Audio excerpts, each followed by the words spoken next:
میں عرض کر دوں تو کہ باندیاں ہوتی ہیں وہ بے پردہ ہوتی ہیں، آزاد بے پردہ نہیں ہوتی ہیں۔ آج ہمارے ہاں ایک بری رسم چلی ہے، مختلف رسمیں ہیں، رسم تو رسم ہوتی ہے، ایک بری رسم جو بے حیائی کو پروموٹ بھی کر رہی ہے، ہائی لائٹ بھی کر رہی۔ کیا دولہا صاحب شادی ہال میں داخل ہوں گے، لائٹیں ساری آف، اب کیا ہے جیسے ہی لڑکی کی انٹری ہوگی دولہا نے اپنی بیوی کا ہاتھ پکڑا ہوا ہوگا، اور پھر بڑی لائٹ دلہن اور دولہے کے اوپر، اس سامنے اسکرین ہوتی اس پر نظر آتے ہیں، سب دیکھ رہے ہوتے ہیں، دولہے کو کم دیکھتے ہیں، دلہن کو زیادہ دیکھتے ہیں۔ سمجھ میں آ رہی؟ وہ سمجھ رہے سارے حسن بصری کے بچے بیٹھے ہوئے ہیں،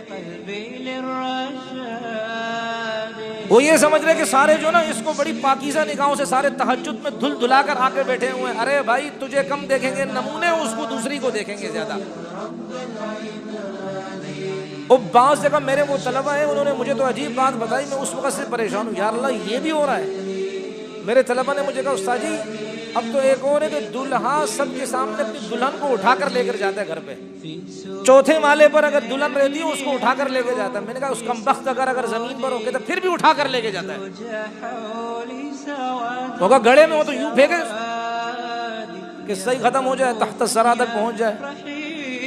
اب اندازہ لگاؤ سارے لوگ دیکھیں گے، اور آج کل تو بھائی ویسے بھی سوشل میڈیا کا زمانہ ہے، کیمرے سب آن کر دیتے ہیں، جیسے کسی کا ایکسیڈنٹ ہوتا ہے اس کو اٹھاتا کوئی نہیں، سب اپنے اپنے کیا ریکارڈنگ شروع کر دیتے ہیں۔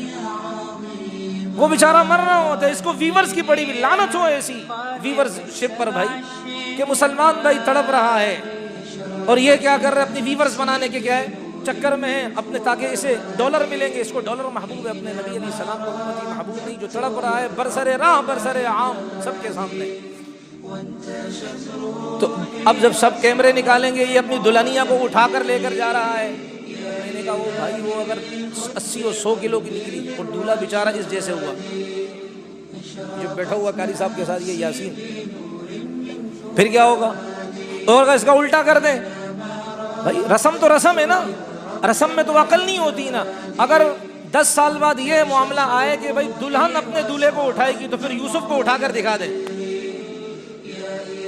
یوسف کا ہے آ رہا ہے، اس کو اٹھا کر دکھا دے، پہلے تو وصیت لکھے کہ بھائی اگر میں مر گئی تو شہادت تو نہیں ہوگی، مردار کی موت مروں گی، اور اپنے لیے کیا کفن کا انتظام بھی کر دے۔ سمجھ شریف میں آ رہی نہیں آ رہی ہے؟ تو یہ حال ہوگا پھر۔ رسم تو رسم ہوتی ہے بھائی، تو یہ چونچلے جو ہے نا، یہ دلہن کو سب کے سامنے لے کر جانا اور ہاتھ میں ہاتھ پکڑنا، یہ چونچلا بازیاں ہیں میرے محترم، شریعت کا حکم نہیں ہے، یہ بے حیائی ہے۔ امام مالک رحمۃ اللہ علیہ، اور یہاں تو بھائی وہ فنکشن ہوتا ہے ماشاءاللہ سبھی ناچ رہے ہو، تو دلہا بھی ناچتا، پتہ نہیں دلہن بھی ناچ رہی ہوگی بیچاری، میں عام بات کر رہا ہوں، کسی کو اٹیک نہیں کر رہا، یہ حال ہے بھائی۔ امام مالک رحمۃ اللہ علیہ اپنی باندی کو بھیج رہے ہیں، جاؤ مسائل سنو اور مجھ سے کیا ہے بتاؤ مجھے، پھر مجھ سے مسائل کا جواب لو، ان کو پہنچاؤ۔ لیکن اگر باندی آتی اور کہتی حضرت وہ مسئلہ پوچھنے نہیں آئے، نبی کی حدیث سننے آئے، پھر امام مالک رحمۃ اللہ علیہ فرماتے ان کو ٹھہراؤ۔ مدینے کے امام تھے، مسجد میں ٹھہراتے، امام مالک رحمۃ اللہ علیہ غسل کرتے، جبہ پہنتے، کپڑے پہنتے، جبہ پہنتے، پگڑی رکھتے، عطر لگاتے، چھڑی ہاتھ میں ہوتی، امام مالک آتے۔ نبی کی حدیث کا احترام یہ ہے کہ اس کو غسل کر کے خوشبو لگا کر عمامہ پہن کر صاف ستھرے کپڑے پہن کر نبی کی حدیثیں سنائی جائیں۔ ہمارے یہاں تو بھائی یہاں سلام پھیرا، امام نے حدیث سنانا شروع کی، پہلی صف سے اٹھنا شروع ہو گئے۔ نبی کی حدیث کی اہمیت نہیں ہے، یا اپنے مطلب کی حدیث نہیں ہے۔ میرا مطلب کی حدیث یہ ہے کہ بس فضائل کی حدیثیں ہوں، احکام کی حدیثیں نہ ہوں، یہ حال ہے ہمارا۔ پھر کہتے ہیں کہ ہمارے اوپر حالات، رسول اللہ کی حدیث کی عظمت دل میں ہو، خدا کی قسم اللہ ایسا دکھائیں گے، اللہ ایسی جگہ سے رزق اور روزی کا بندوبست کریں گے انسان کے وہم و گمان میں نہیں۔ امام مالک بھائی جان ہوشیار ہو جانا، اچھا اگر کوئی الٹا سیدھا معاملہ ہوا تو آپ دیکھنا۔ امام مالک رحمۃ اللہ علیہ اس طرح حدیث کیا کرتے سناتے۔ سعید ابن مسیب رحمۃ اللہ علیہ، سعید ابن مسیب، بھائی ادھر ادھر ادھر ہو، بھائی ادھر متوجہ ہو جاؤ یار، اتنی بڑی باتیں کر رہا ہوں، نبی کی باتیں ہو رہی ہیں، ہم چھوٹے ہیں، نبی کی ذات بہت بڑی ہے۔ سعید ابن مسیب رحمۃ اللہ علیہ بیمار تھے، بس زندگی کے آخری مراحل میں تھے، آخری سٹیج پر تھے، سعید ابن مسیب رحمۃ اللہ علیہ کے پاس آدمی آئے، حضرت حدیث سننی ہے۔ حضرت نے اپنے خادموں سے فرمایا، اپنے خادم سے فرمایا، اپنے جو خدام تھے ان سے فرمایا کہ مجھے اٹھا کر بٹھاؤ۔ ان کے خادموں نے کہا حضرت آپ لیٹے لیٹے نبی کی حدیث سنا دے۔ کہا میرا دل مطمئن نہیں ہوتا کہ میں لیٹے لیٹے نبی کی حدیثیں سناؤں، میرا ضمیر مجھے ملامت کرتا ہے۔ اتنا بڑا انسان، امام الانبیاء، خاتم الانبیاء، جناب محمد الرسول اللہ صلی اللہ علیہ وسلم، ان کی حدیث میں لیٹے لیٹے سناؤں، یہ سعید کے لیے گوارا نہیں ہے۔ اس لیے میں تو نبی کی حدیث بیٹھ کر اہتمام کے ساتھ سناؤں گا، ورنہ نہیں سناتا۔ یہ ہے نبی کی حدیثوں کا احترام۔ اللہ اس لیے فرما رہے لا تتخذوا آیات اللہ ہزوا، میرے احکام کا مذاق مت اڑاؤ۔ اور پھر امام مالک رحمۃ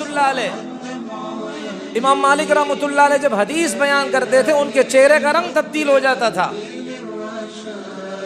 حدیث کا اہتمام اتنا تھا۔ تو امام مالک رحمۃ اللہ علیہ سے کسی نے پوچھا کہ حضرت آپ جب نبی کی حدیث بیان کرتے ہیں آپ کے چہرے کی رنگت تبدیل ہو جاتی ہے، اس کی وجہ کیا ہے؟ امام مالک رحمۃ اللہ نے فرمایا یہ نبی علیہ الصلوۃ والسلام کی حدیث کی برکت کی، حدیث کی عظمت کی وجہ سے۔ اگر تم ان لوگوں کو دیکھ لیتے کہ جنہوں نے محمد مصطفیٰ علیہ السلام کو اپنی آنکھوں سے دیکھا تو تم مجھے کہتے کہ اس سے بھی زیادہ نبی کی حدیثوں کا احترام کرو۔ اور پھر امام مالک رحمۃ اللہ نے فرمایا کہ میں نے محمد ابن منقدر رحمۃ اللہ علیہ کو دیکھا کہ وہ جب نبی علیہ الصلوۃ والسلام کی حدیث کا درس دیتے تو ان کے چہرہ ان کی رنگت تبدیل ہو جایا کرتی تھی۔ اور امام مالک رحمۃ اللہ علیہ فرماتے ہیں میں نے جعفر صادق رحمۃ اللہ علیہ کو دیکھا کہ جب وہ وہ ہنسمکھ انسان تھے، ہنستے تھے، ملنسار تھے، گفتگو کرتے ہوئے ہنسی سے باتیں کیا کرتے تھے، لیکن جیسے ہی نبی علیہ الصلوۃ والسلام کی حدیث بیان کرنے کی باری آتی اور وہ جب نبی علیہ الصلوۃ والسلام کی حدیث بیان کرتے فوراً چہرے کا رنگ تبدیل ہوتا اور نبی کی کوئی حدیث بھی بغیر وضو کے بیان نہیں کرتے۔ نبی کی حدیث کا احترام کہ میرے نبی کی حدیث ہے، میں بغیر وضو کے بیان نہیں کروں گا۔ آج تو یہ ہے ہمارے تبلیغ والے بھائی جاتے ہیں باہر کسی سے ملنے کے لیے نماز کے لیے کپڑے ناپاک ہیں، یعنی مسلمان ہو کر ابھی تک ناپاکی کی حالت میں گھوم رہا ہے۔ بھائی مسلمان تو ہر وقت پاک رہتا ہے، جیسی وضو ٹوٹا فوراً وضو بنا دیا تاکہ ہر وقت فرشتوں کی جھرمٹ کے اندر وہ رہے۔ اور امام مالک رحمۃ اللہ نے فرمایا میں نے عبد الرحمن بن قاسم یا قاسم بن عبد الرحمن ان کو دیکھا کہ جب وہ نبی علیہ الصلوۃ والسلام کی حدیث کا درس دیتے چہرے کا رنگ ایسا تبدیل ہو جاتا جیسے کہ پورے جسم سے خون نچوڑ لیا گیا ہو۔ اور پھر ایک اور اللہ والے کا نام لیا عبداللہ بن عامر کا، ان کی بھی یہی کیفیت بتائی۔ اور اسی طرح ایک اور اللہ والے کا نام لیا کہ جب وہ نبی کی حدیث بیان کرتے روتے روتے یہاں تک کہ حدیث سننے والے حدیث سن کر چلے جاتے لیکن یہ روتے ہی رہتے، نبی کی حدیث کا اتنا احترام تھا۔ اور ایک اور اللہ والے کا نام لیا کہ میں نے ان کو دیکھا جب وہ نبی علیہ السلام کی حدیث بیان کرتے روتے جیسے کہ کسی غم کے اندر کیا ہوں مبتلا ہوں۔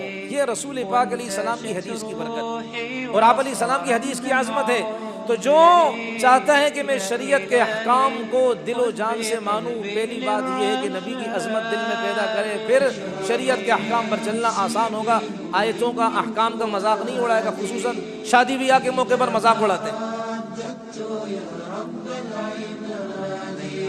اور دوسری چیز کہ جو پھر جس کے دل میں نبی علیہ السلام کی عظمت آ جاتی ہے تو نبی سے ریلیٹڈ چیزیں، نبی سے منسوب چیزیں، نبی کے ساتھ متعلقہ چیزوں کا ادب اس کے دل کے اندر ہوتا ہے۔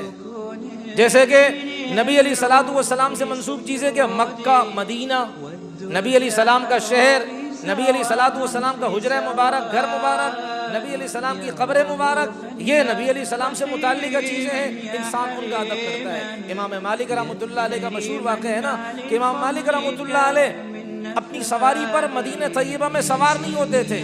کسی نے کہا امام مالک رحمۃ اللہ علیہ سے حضرت آپ اپنی سواری پر کیوں نہیں بیٹھتے ہیں؟ فرمایا اس لیے نہیں بیٹھتا، مجھے حیا آتی ہے کہ میری سواری اس مٹی کو اپنے پاؤں کے نیچے روندے کہ جس مٹی پر محمد عربی کے قدم لگے صلی اللہ علیہ وسلم۔ یہ عظمت ہے۔ اور جب مسجد نبوی کے قریب پہنچتے یخلعون علیہ ویمشی حافیہ، اپنے جوتے اتار دیتے، ننگے پاؤں چلتے۔ اس لیے کہ یہاں میرے مبارک نبی کے مبارک قدم لگے ہوں گے. مالک کی کیا مجال ہے کہ مالک اپنے قدموں کے ان جگہوں پر رکھے جہاں رسول اللہ صلی اللہ علیہ وسلم کے قدم لگے. یہ عظمت، یہ احترام تھا نبی علیہ السلام کا.